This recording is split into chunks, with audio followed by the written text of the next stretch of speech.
Coucou, me revoilà pour un nouveau petit solo freestyle pour te parler d'une prise de conscience que j'ai eue ces derniers jours et que j'avais envie de te partager parce que je me suis dit que ça pourrait résonner aussi avec toi et t'apporter peut-être de la légèreté et un autre point de vue peut-être sur les entre guillemets problèmes que tu rencontres dans ta vie. J'ai eu cette prise de conscience et voilà, j'avais envie de te la partager. Alors, tu vois, là, je suis à ma fenêtre et j'écoute la pluie tomber. Peut-être que tu l'entends derrière moi. Je trouve qu'il y a un côté tellement apaisant à écouter la pluie tomber. Donc voilà, ça c'est pour te poser un petit peu le décor. Je suis en train d'écouter la pluie tomber et je voulais te partager cette prise de conscience que j'ai de non, en fait, je fais le bilan aujourd'hui et je me rends compte que est-ce que j'ai résolu tous les problèmes dans ma vie? Et quand je dis problème dans ma vie, je vais détailler un petit peu après ce que j'entends par là, mais c'est-à-dire tous ces trucs qui font que t'arrives pas, ou enfin je vais parler en jeu, hein, j'arrive pas à, en tout cas avant, j'arrivais pas à me connecter au moment présent et à la joie d'être en vie. En gros, ça c'est notre état normal, être en gratitude et en joie et d'être en vie. On est censé être là-dedans, mais force est de constater, hein, tu en conviendras sûrement comme moi, que en vrai, 99% du temps, on n'est pas du tout là-dedans. On est en train de se demander comment résoudre nos problèmes, en fait. En tout cas, on est en train soit de penser à un truc qui s'est passé avant, soit en train de réfléchir à comment on va résoudre un truc qui va se passer dans le futur.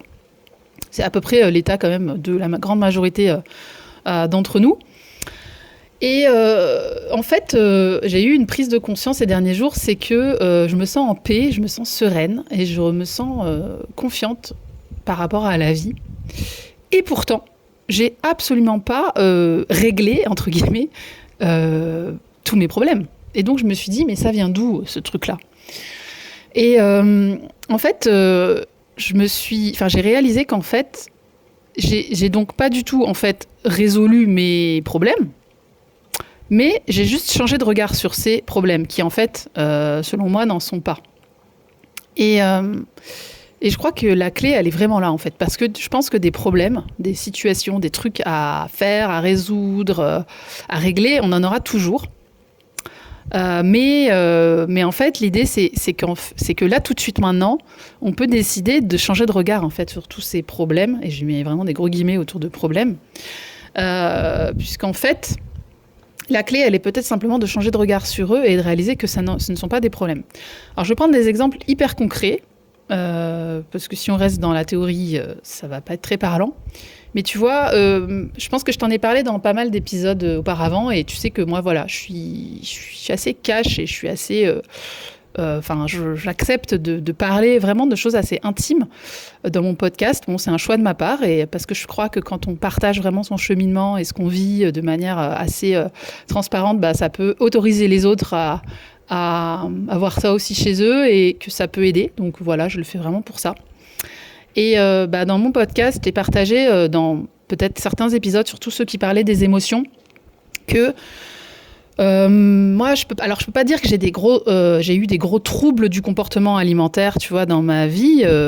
Mais quand je regarde, tu vois, j'ai quand même eu un épisode d'anorexie qui a duré à peu près 1 an quand j'avais entre 15 et 16 ans et qui s'est un peu résolu tout seul, mais qui a été suivi par la suite de phases où quand même j'avais ce qu'on peut appeler un petit peu des crises, en fait, où j'allais manger un paquet de gâteaux entiers, une tablette de chocolat entière.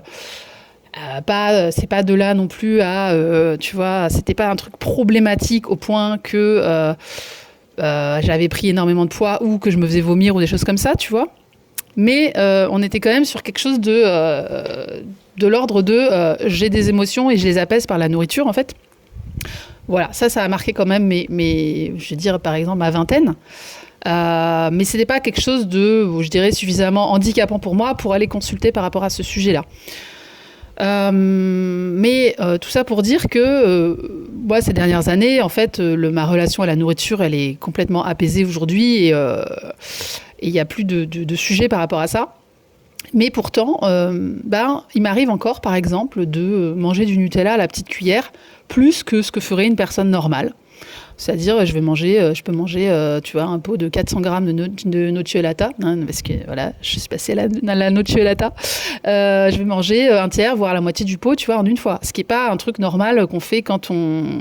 Bon, enfin, tout ça pour dire que, voilà, ça peut m'arriver encore de temps en temps, ça.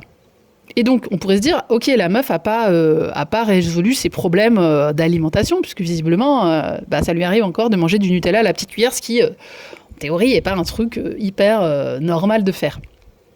Certes.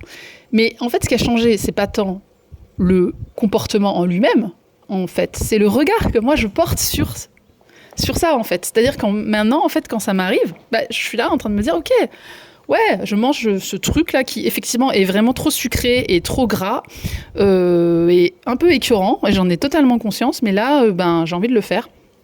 Et je kiffe quand même, parce que c'est quand même super kiffant, ce truc. Et ouais, il y a peut-être un schéma émotionnel que je suis en train d'essayer d'anesthésier et tout. Mais tu vois, je suis en train d'observer la scène, mais en mode un peu chill, quoi. En mode, ok, ouais, finalement, c'est pas très grave, en fait. Et c'est tout ça pour te dire que, voilà, j'ai beau accompagner des gens, j'ai beau... être dans le, entre guillemets, dev perso et autres, et dans un cheminement conscient depuis plusieurs années, oui, ça m'arrive encore de faire des trucs où, clairement... c'est pas hyper bon pour mon corps, on va dire, quoi. Mais en fait, ce qui a changé, c'est qu'avant, je faisais ça et après, je passais des heures à culpabiliser, à me sentir mal, à me demander, mais putain, mais c'est quoi mon problème? Là où maintenant, déjà, ça m'arrive vraiment rarement. Donc, de soi-même, ça s'est atténué. Mais c'est surtout que maintenant, quand ça arrive, j'en fais pas tout un plat, toute une histoire, en fait. Et je me suis pas en train, en plus de me rajouter une couche de jugement, de culpabilité sur ça, en fait. Et je pense que c'est important de signaler ça, qu'en fait, il n'est pas forcément question dans la vie d'être parfait, il est plus question d'arrêter de se juger en permanence pour tout ce qu'on fait, en fait. Tu vois, je vais prendre aussi un autre exemple, qui n'a rien à voir, mais qui est un peu plus global, c'est ma relation avec mon mental.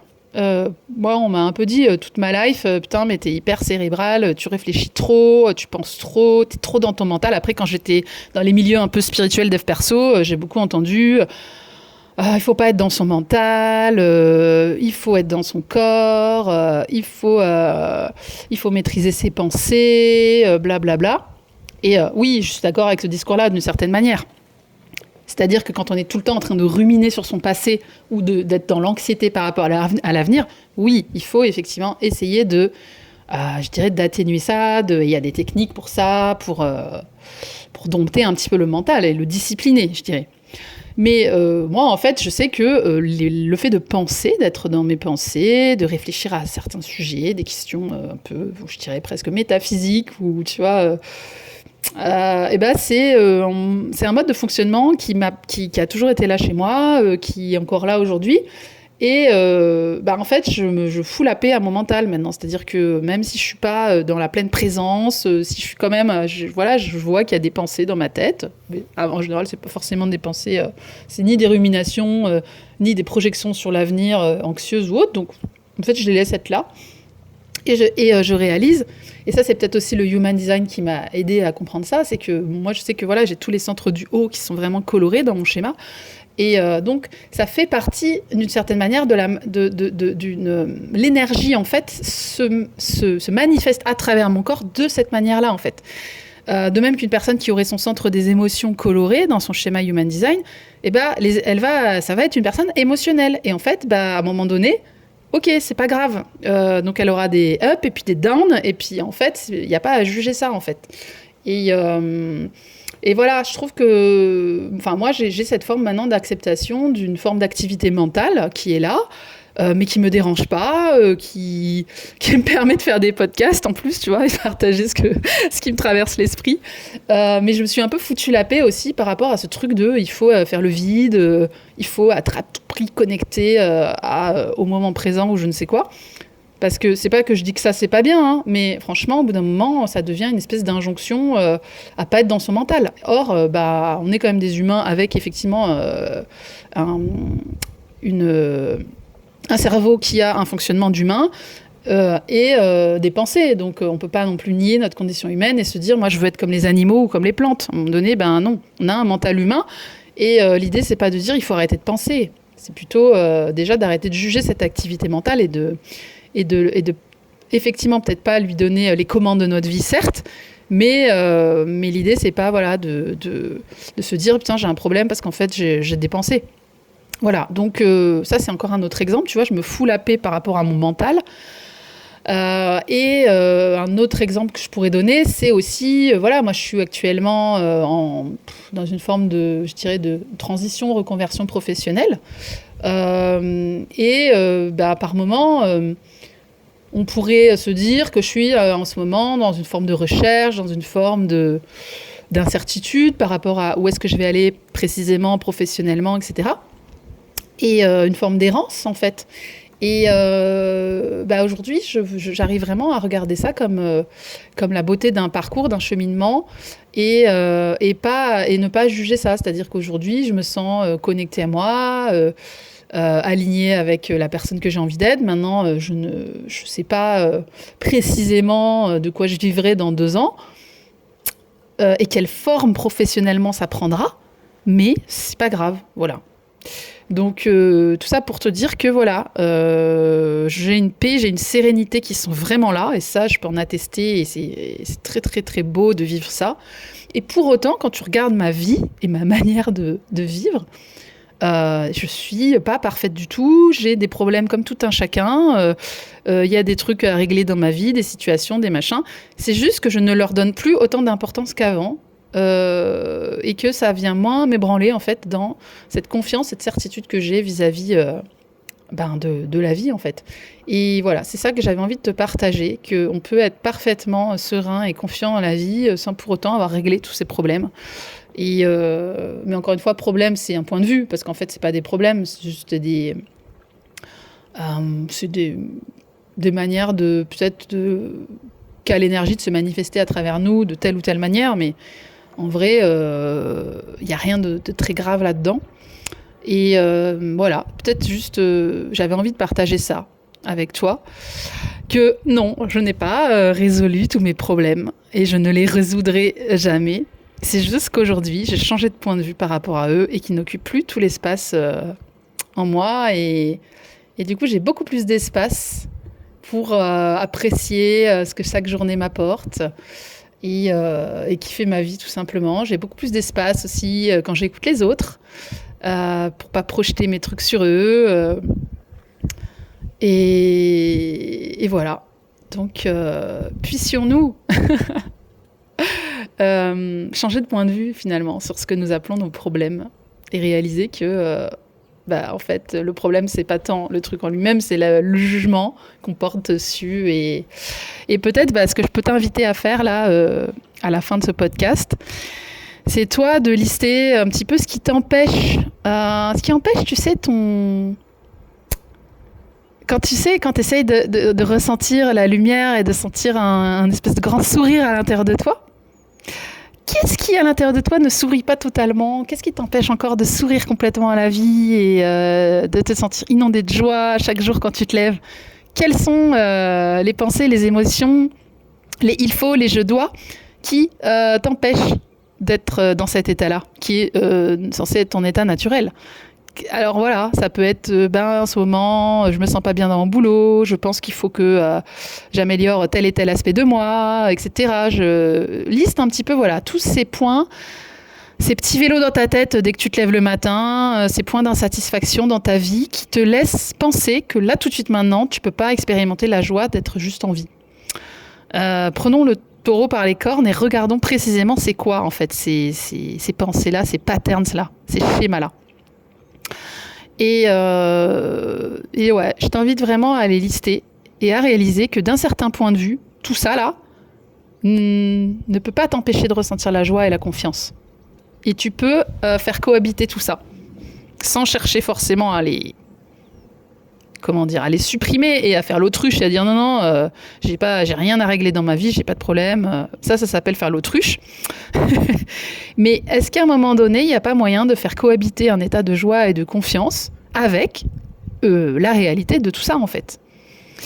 Voilà, c'est ma petite proposition du jour. Et moi, je peux témoigner que c'est tout à fait possible d'avoir encore des situations, on va dire, insatisfaisantes dans sa vie. Et pour autant, de se sentir joyeux et confiant chaque jour. C'est juste peut-être baisser le volume en fait de ces voies-là, de cet espace-là que ça prend en toi. Et voilà, plutôt que de chercher à résoudre, peut-être chercher simplement à dézoomer un petit peu. Voilà, je t'embrasse très très fort. Mouah.